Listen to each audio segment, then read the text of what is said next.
రోజుల క్రితం 4 రోజుల క్రితం సుప్రీంకోర్టులో ఇచ్చిన తీర్పు సరైనదే. మనం అందరము దానిని ఆమోదించాల్సిందే, గౌరవించాల్సిందే. ఎందుకంటే సుప్రీంకోర్టు అత్యుత్తమ న్యాయస్థానం. ఈ న్యాయస్థానము పలు విధాలుగా చర్చించే ఈ నిర్ణయం తీసుకుంటుంది. దళితులు అనేవాళ్ళు ఒక హిందూ మతంలోనే ఉంటారు. క్రైస్తవ మతంలో కులం లేదు. అలాగే ముస్లిం మతంలో కులం అనేది లేదు. దళితులు అనేవాళ్ళు ఉన్నటువంటివి మతాలు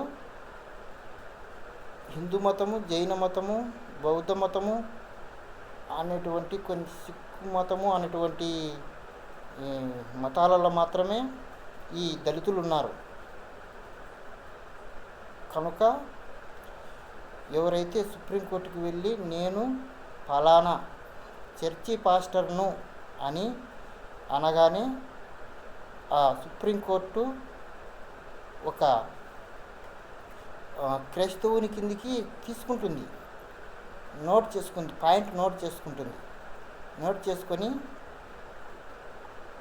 ఈ కులం సంబంధించిన తీర్పు అది ఇస్తుంది. దళితులను నాకు దళిత క్రైస్తవులు అనేటువంటి లేదు, ఒక కులం అంటూ ఏం లేదు. మరి మందకృష్ణ మాదిగ గారు చేసిన ఎన్నో పోరాటాలలో నేను పాల్గొన్నా. చివరికి జైలుకి కూడా వెళ్ళొచ్చిన. ఎన్నోసార్లు వెహికల్స్ పెట్టి ఎంఆర్పిఎస్ తరఫున ఎంతగానో పోరాడిన. ఈరోజు ఆయన యొక్క దళిత క్రైస్తవుల కోసం సుప్రీంకోర్టు న్యాయస్థానాన్ని తప్పుపట్టడము అది సమంజసమైనది కాదని తెలియజేస్తున్నా. అలాగే ఈ ఎవరైనా సరే దళితులు ఆయా దేవులను కొలుచుకోండి చక్కగా. అలాగే ఫాస్టర్గా తీసుకోండి, చర్చిలు కట్టించుకోండి, లక్షణంగా ప్రార్థనలు చేసుకోండి. అందులో ఒకరు పాస్టర్గా కూడా మెయింటైన్ చేయండి. కానీ